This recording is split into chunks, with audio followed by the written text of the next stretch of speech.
के इस पावन पुनीत और दुर्लभ अवसर का आनंद उठाए।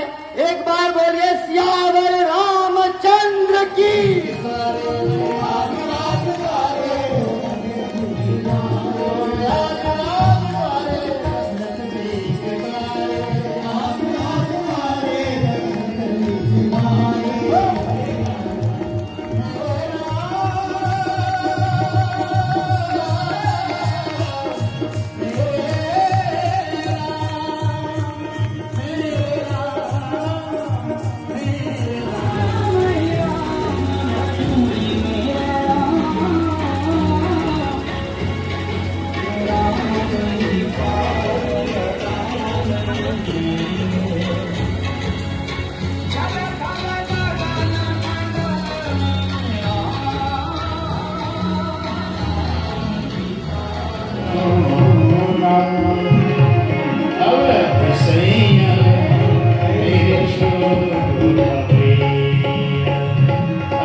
अत्यंत आनंद और गौरव के साथ में कहना चाहता हूं कि हनुमान जी की कृपा और आदेश से श्री राम कथा का आयोजन सोलिसिटर रोड स्थित हिंदुस्तानी पंचायती ठगवाड़ी के प्रांगण में 15 जुलाई से 23 जुलाई तक होगा। इस राम कथा का आयोजन का मुख्य उद्देश्य मर्यादा पुरुषोत्तम राम श्री राम का आदर्श, नैतिक मुख्य बोध, धैर्य, कर्तव्य बोध और मानवता का समाज में अधिक विस्तार करना है। वर्तमान व्यस्त जीवन में अध्यात्म का चिंता चर्चा दैनिक जीवन का लिए अत्यंत आवश्यक हो गया है। श्री राम कथा के माध्यम से सभी उम्र के लोगों को मानसिक शांति, नैतिक शिक्षा और जीवन के पद्धति को सीखने का शुभ अवसर मिलेगा। यह मेरा विश्वास है। इस अनुष्ठान में सफल बनाने के लिए सभी प्रयोजनीय व्यवस्था का ग्रहण किया गया है, जिसमें आयोजन समिति के सभी सदस्यों अपना तन मन धन से लगे हुए हैं। सभी सदस्यों अपना सभी भक्तों, शुभाकांक्षियों और साधारण समाज को इस पवित्र अनुष्ठान में सम्मिलित होने के लिए उपयुक्त व्यवस्था की गई है। कथा का शुभारंभ 15 जुलाई को जोरहाट भगदोई जनता घाट से कलश से शुरू होकर कलश को आयोजन स्थल पर स्थापित किया गया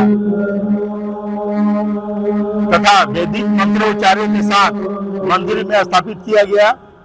सभी देवी देवताओं को पूजा अर्चना किया गया।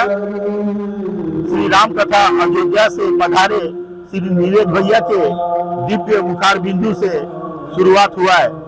9 दिवसीय राम कथा महाराज द्वारा प्रतिदिन रामचरितमानस के आधार पर कथा वर्णन करते हैं। उनके दिव्य प्रवचन में जीवन जीने की शैली, आदर्श और कर्तव्य का बोध होता है। उन्होंने राष्ट्र को सर्वोपरि रखते हुए राष्ट्र प्रेम का भी ज्ञान देते हैं।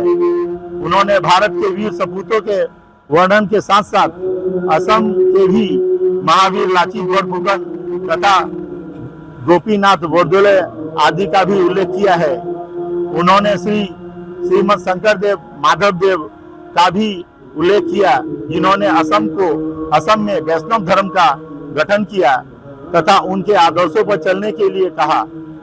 हाल ही में हम सभी के दिया मुठू जुबिन गर्ग के विषय में कहे हैं कि उनका आकस्मिक निधन सिर्फ असम के लिए नहीं बल्कि समस्त विश्व के लिए अपूरणीय क्षति है।